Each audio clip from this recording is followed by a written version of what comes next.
나의 아저씨라서 용서가 되는 개연성? 프랑스 르피가로는 오징어 게임 시즌2를 비평하면서 K-드라마에 대해 이렇게 말했습니다. 줄거리는 텅 비었지만 대체로 묵직하고 여전히 짙게 남아있는 반공 프로파간다의 가치와 극한 악감정의 묘사라는 측면이 교화적인 자극을 주는 픽션의 장르라고요. 제작자가 절제의 선을 넘지 않도록 과도하게 경계하는 영미권 드라마와 달리 한국 드라마는 일반적으로 낭만도, 전투도, 호러도, 종말론도 거의 발작적이다라고도 적었습니다. 드라마가 그렇지 뭐. 드라마 속 세상이 너무 좁아서 지나치게 남발되는 우연성과 만화처럼 과장된 캐릭터와 감정 과잉, 흑백 논리로 점철된 게 어제 오늘 일도 아니고 뭐 큰 개연성을 기대하겠느냐마는. 두 주인공인 지안과 동훈이 서로를 인지하는 계기가 되는 뇌물 5천만 원 말이에요. 그게 검은 돈이건 흰 돈이건 만약 현실에서 5천만 원을 쓰레기통에 버렸다는 사람을 만난다면 어떤 반응을 보일 건가요? 거짓말을 하고 있다거나 정신이 이상한 사람이라고 의심하지 않을까요? 그런데 드라마에서는 주변의 모든 인물들이 동훈을 향해 무한대의 이해와 감동스러운 엄지척을 사정없이 날려줍니다. 통 크네. 돌려보낼 곳을 몰라서 버렸겠지. 괜히 착한 사람 애먹이고. 대박, 폰봐봐, 도도해. 자네 때문에 요즘 기분이 좋아. 내가 밥 한 번 산다 그래. 형 좋아해서 훔쳐다 버렸네. 실수로 잃어버린 게 아니냐는 합리적 의심에 대해 아내 윤희가 그럽니다. 어떤 등신 같은 인간이 실수로 5천을 흘려? 어떤 면에선 가장 현실감 있는 대사 아닌가요? 근데 거액의 돈을 흘리는 사람은 실제로 있습니다. 거액의 돈을 버리는 사람은 실제로 있나요? 뇌물은 자기 돈보다 더 버리면 안 됩니다. 그냥 받은 게 되기 때문입니다. 버리든 사탕 사 먹든 그 돈을 자기 맘대로 처분한다는 건 당연하게도 수출을 의미합니다. 버린 걸 증명한다고 해도 그 부분은 달라지지 않습니다. 정상적 사고를 하는 사람이라면 의심을 피해갈 방법을 먼저 궁리한다는 걸 사람들이 모를 리 없습니다. 하지만 주변인들은 뭔가에 홀린 듯 동훈이 혼자서 4인조 강도라도 때려잡았다는 듯한 반응을 보입니다. 뭔가 다른 의도가 있거나 정신적인 문제가 있나를 먼저 의심해야 할 상황에서 회사 동료, 후배, 임원, 회장, 동생까지도 그에게 감탄과 이해와 무한 신뢰와 존경과 하트 뿅뿅을 날리고 있습니다. 종교처럼요. 그 오징어 게임 시즌2의 개연성을 비판하는 사람들이 있었습니다. 무슨 개연성을 논하나 들여다봤더니 해병대 출신 남성이 총격전이 벌어진 전장에서 구석에 몸을 숨기고 울고 있다는 게 말이 돼? 라는 불만이었습니다. 좋아요를 왕창 받은 베스트 댓글 중 하나였습니다.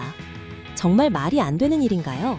5천만 원을 쓰레기통에 버리는 사람이 세상 멋진 사람이 되는 맥락은 말이 되고요.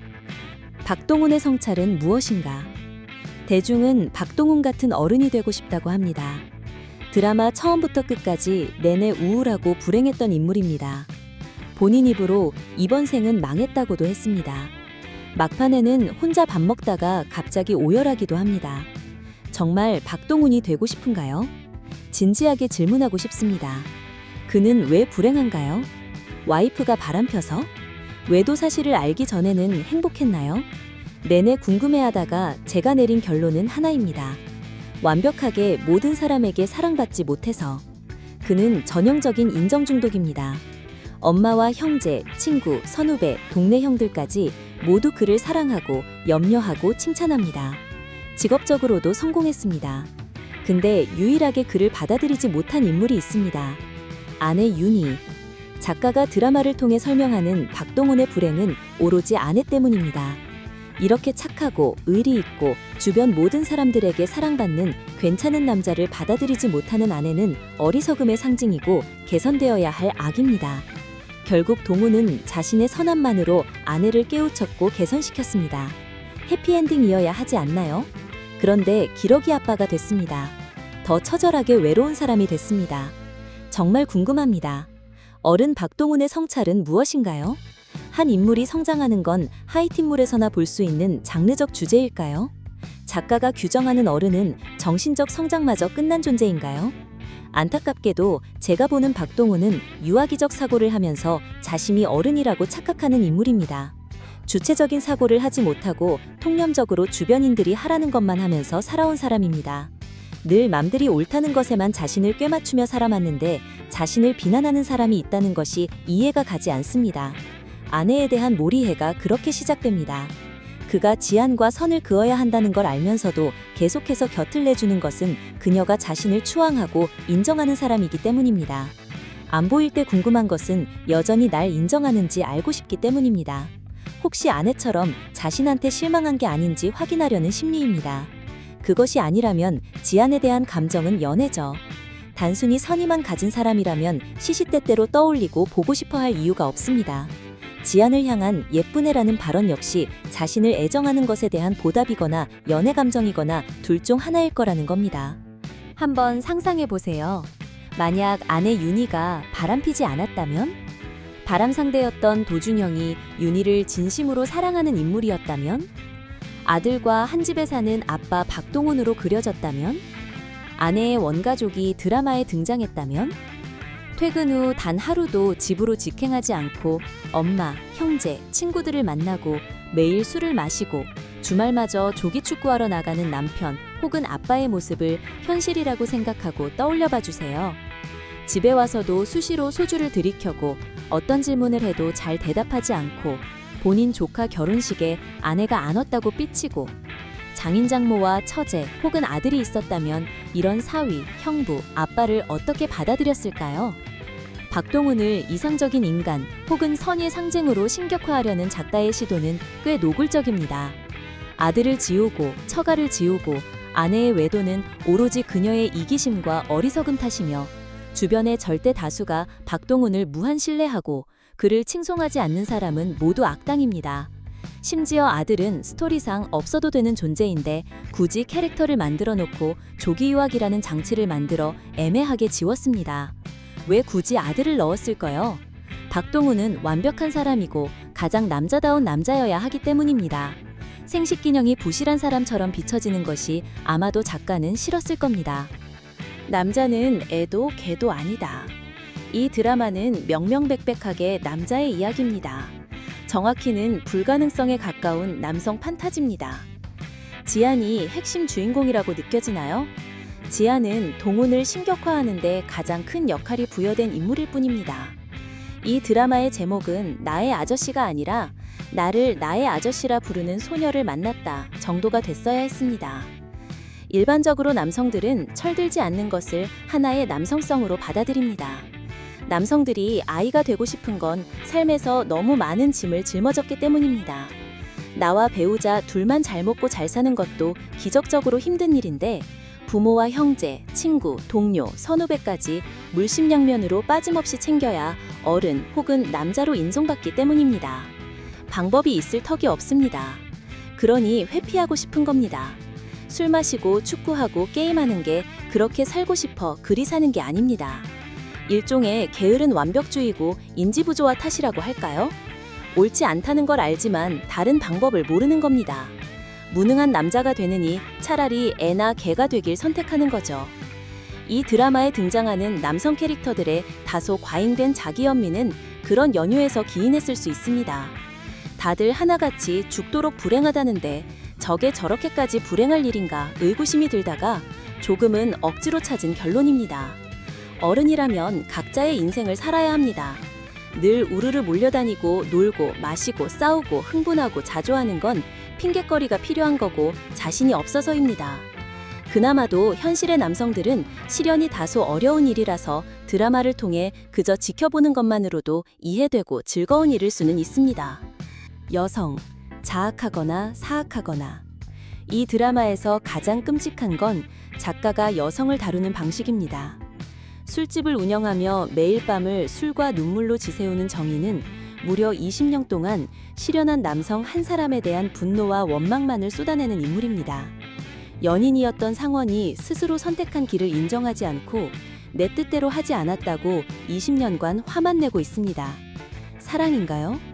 하필이면 남자가 또 극단적으로 잘난 사람이었습니다. 전교도 아니고 무려 전국 1등? 초명문대에 진학해서 의사든 판사든 될 수 있는 사람이었다는 뜻입니다. 이런 과한 설정이 굳이 왜 필요했을까요? 이건 마치 정의가 잘 나가는 사모님이 될 기회를 놓쳐서 20년간 분통을 터뜨리고 있는 인물이라고 읽힙니다. 어떤 남자를 만나도 성에 차지 않는 거죠. 만약 전국 꼴등에 오징어같이 생긴 남자였다면 그럼 사랑인가요? 남자가 어떤 인물이었건 그 부분은 사실 전혀 중요하지 않습니다. 실연이 아니라 누군가의 죽음을 슬퍼하는 기간이라고 해도 20년을 집착하고 끊임없이 원망을 쏟아내는 건 자학이고 정신병에 가깝습니다. 만만치 않은 문제적 여성은 또 있습니다. 배우 유라. 젊고 창창한 여배우가 촬영 기간 내내 수많은 제작진 앞에서 자신을 모욕하고 학대해서 무기력과 트라우마를 깊게 남긴 전 감독에게 왜 집착할까요? 그것도 복수가 아닌 사랑의 방식으로. 심지어 자신의 실패를 감추기 위해 일개 여배우에게 가장 악랄한 방식으로 누명 씌우려고 했던 처참한 인물을.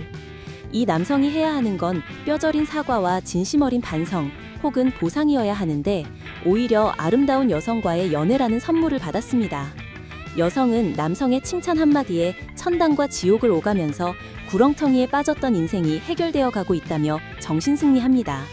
이건 마치 자신에게 가혹한 성폭력을 저지른 남성과 결혼해서 트라우마를 해결하려는 정신분열적 여성의 모습을 떠올립니다. 심지어 자발적으로. 그것도 사랑에 푹 빠져서. 혹시 야동에나 나올 법한 스토리는 아닌가요? 정의와 유라는 극단적으로 의존성이 강한 존재들입니다. 스스로는 절대 인생을 개척할 수 없는 인물들이며 자신의 행불행이 오로지 남성의 손에 달려 있습니다. 남성 입장에서는 섬뜩할 정도로 부담스러운 존재여야 하는데 다른 한편에서 보면 내가 무슨 짓을 해도 여전히 나만 바라보고 죽도록 나만 사랑하는 존재라는 거죠. 이것도 또 하나의 남성 판타지일 수 있습니다. 혹시 이 대목에서 엄마가 떠오르지는 않나요? 동훈의 아내인 윤희는 어떤가요? 남편이 자신보다 원가족을 더 챙긴다고 외도나 하는 인물입니다. 변호사식이나 되는 사람이 남자의 사랑 없이는 자신의 존재감을 느끼지 못한다는 것이죠. 흥미로운 점이 이 드라마에서 바람 피우는 유부녀는 윤희를 포함해 3명이나 등장합니다. 지안을 괴롭히던 직장 동료와 동훈의 단골 식당 사장의 와이프까지.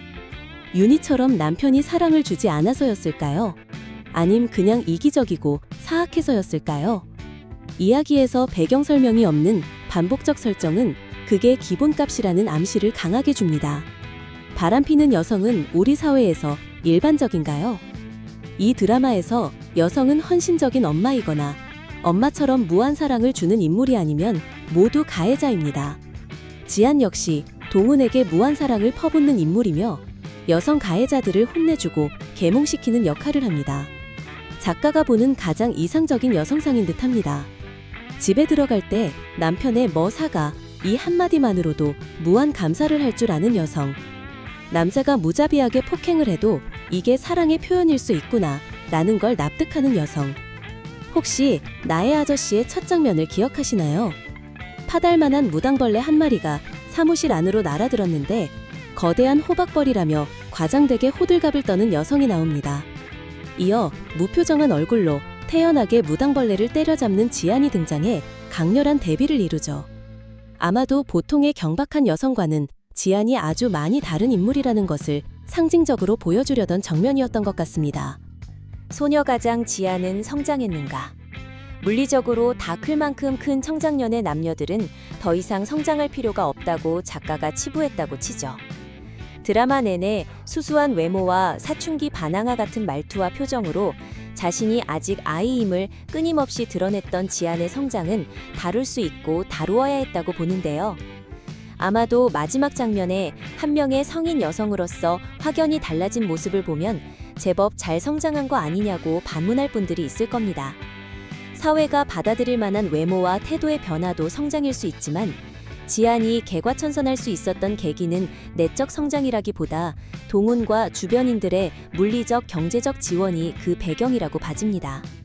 비참하게 어두운 과거와 큰 상처가 있는 그가 반항아 이미지에서 벗어나 진짜 어른으로 거듭나려면 그것은 살면서 로또급으로 만나기 힘든 타인의 물적 심적 지원보다는 자신의 내면에서 기인해야 한다고 봅니다. 누군가의 전폭적인 지원과 적극적인 도움을 받아 성장하는 건 전형적인 아이의 모습이며 무슨 짓을 해도 믿고 이해하고 칭찬하는 관계가 만들어져야만 할 수 있는 성찰은 성찰이 아닙니다. 그저 기적적으로 구원자가 나타난 것일 뿐. 그럼에도 우리는 왜 나의 아저씨에서 위로받는가?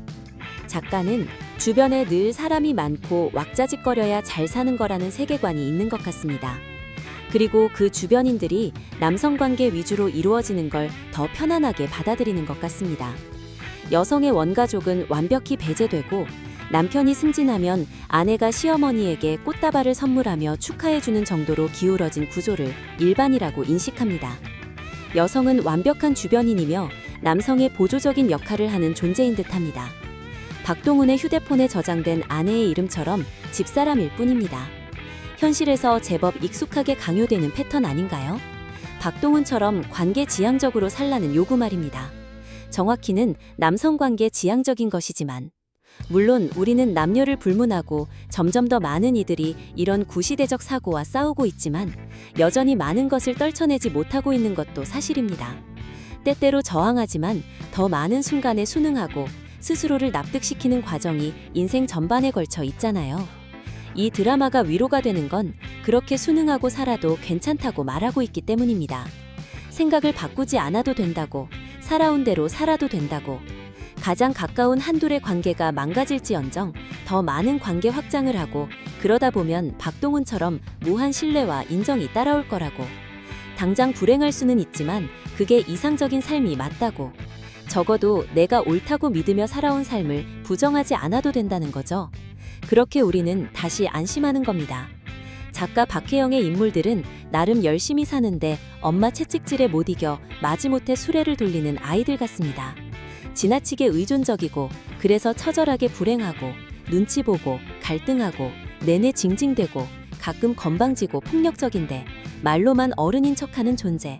서로가 서로의 인생을 짊어지느라 아무도 자기 인생을 살지 못하는 상태에 있죠. 어쩌면 시청자는 이런 캐릭터들에서 자신의 모습을 발견했는지도 모릅니다. 이런 식의 위로는 내 삶을 고착화할 뿐 인생을 바꾸지는 못합니다. 내 삶을 긍정적으로 바꿀 수 있는 진리나 각성은 보통 낯설고 아픕니다. 마주하기 힘들고 회피하고 싶은 것들 뿐이죠. 그저 익숙함에 위로받고 안심하고 쳇바퀴 같은 삶을 반복하는 당신. 어쩌면 그래서 당신이 여전히 불행한지도요. 박동훈처럼